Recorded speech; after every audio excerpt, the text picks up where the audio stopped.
नमस्कार मैत्रिणींनो, स्वागत आहे तुमचं आपल्या यूट्यूब चॅनलमध्ये। तर आज आपण मस्त अशी शेवभाजी बनवणार आहोत। अगदी तर्रीवाली शेवभाजी आणि तेवढीच टेस्टी पण झटपट होणारी आणि कमी साहित्यात बनणारी, पण तेवढीच खायला चविष्ट। तर आज आपण मस्त अशी शेवभाजी बनवणार आहोत। शेव आपल्याला तिखट नाही वापरायची, कारण आपण इथे मसाला वापरणार आहोत, त्याच्यामुळे आपल्याला शेव कमी तिखटवाली वापरायची आहे। तर तेल आपल्याला शेवभाजीसाठी थोडं जास्त टाकायचं। तर मी तेल टाकून घेतलेलं आहे। तेल कडकडीत गरम झालेलं आहे। त्यानंतर जवळजवळ इथे मी 3 ते 4 कांदे मोठे घेतलेले आहे, कारण आपण याच्यामध्ये वाटप वगैरे नाही टाकत, त्याच्यामुळे आपल्याला कांदा आणि टोमॅटोचा जास्त वापर करायचा आहे इथे, म्हणजे आपली ग्रेव्हीला थोडासा थिकनेसपणा येतो। तर मी कांदा टाकून घेतलेला आहे, मीठ टाकलेलं आहे। कांदा मस्त असा परतून घ्यायचा तेलामध्ये। त्यानंतर आपल्याला 2 मोठे टोमॅटो घ्यायचे आहेत। टोमॅटो पण एकदम बारीक चिरून घ्यायचे, म्हणजे कांदा आणि टोमॅटो छान असा मिक्स झाला पाहिजे। तर इथे बघा मी टोमॅटो किती बारीक असा चिरून घेतलेला आहे। हे तुम्ही मिक्सरला पण प्युरी पण करून तशी पण शेवभाजी छान लागते। म्हणजे पहिला कांदा फिरवायचा, नंतर कांदा टोमॅटो परतून घ्यायचा। तर इथे मी कांदा आणि टोमॅटो परतून घेत आहे। तर आपला कांदा आणि टोमॅटो मस्त असा परतून झालेला आहे आणि याच्यामध्ये आपला जो घरगुती मसाला असतो तो वापरायचा, किंवा तुमच्याकडे कोणता असेल मसाला तो तुम्ही टाकू शकता। माझा कांदा खोबऱ्याचा मसाला आहे तो मी टाकणार आहे। आणि कांदा टोमॅटो परतायला घाई नाही करायची।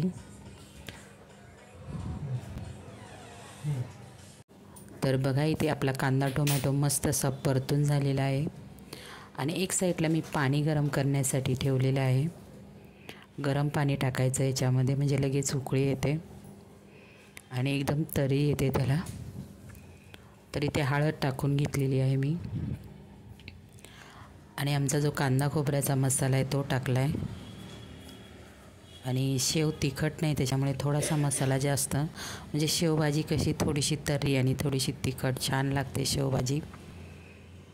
तर बघा आपला कांदा टोमॅटो किती छान परतलेला आहे आणि तेल पण सुटलेलं आहे कांदा आणि टोमॅटोला। तर आता याच्यामध्ये व्यवस्थित असं मिक्स करून घ्यायचं आहे। कच्चा कांदा राहिला तर मग एकदम बरोबर नाही दिसत भाजीमध्ये। तर एक साईडला पाणी गरम झालेलं आहे, तर मी ते याच्यामध्ये टाकून घेते। आणि शेवभाजी म्हणजे आपण शेव नंतर टाकायची, जेवताना आपण जेव्हा जेवायला बसू तेव्हा टाकणार आहोत। तर इथं पाणी बघा, एकदम पाणी नाही टाकायचं, थोडं थोडं करून पाणी टाकायचं याच्यामध्ये, म्हणजे आपली जी ग्रेव्ही असते घट्ट होते एकदम। तर बघा मी ते थोडं थोडं करून पाणी टाकत आहे। तर बघा किती मस्त असा कलर आलेला आहे मसाल्याचा। तर आता हे आपल्याला कमी गॅसवर उकळून घ्यायचे 2 ते 3 मिनिटासाठी।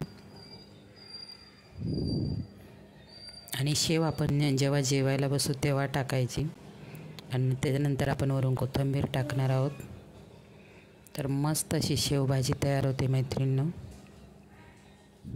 तर इथे उकळी येते।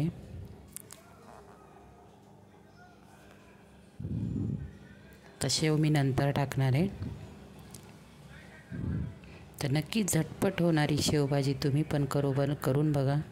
आणि शेव याच्यामध्ये तुम्ही वेगवेगळ्या प्रकारच्या शेव वापरू शकता, जाड पण असते, कोणी तिखट शेव याच्यामध्ये टाकते, पण ते कसं मसाला आणि शेव खूप तिखट होते भाजी,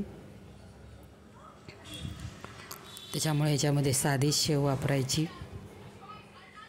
तर आता मी शेव टाकून घेत आहे, जेवायला बसतो शेव टाकून घेते। तर तुम्हाला किती पातळ घट्ट पाहिजे असेल त्याप्रमाणे टाका। तर इथे मी शेव टाकून घेतलेले आहे। 1 मिनिटासाठी आपल्याला शेव व्यवस्थित शिजवून घ्यायची आहे।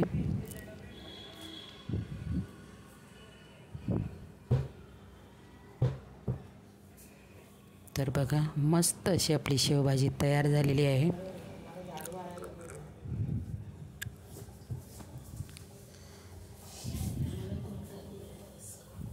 तर बघा मस्त अशी शेवभाजी तयार झालेली आहे. मैत्रिणी, कसा वाटला व्हिडिओ? लाईक, शेअर आणि सबस्क्राईब करायला विसरू नका.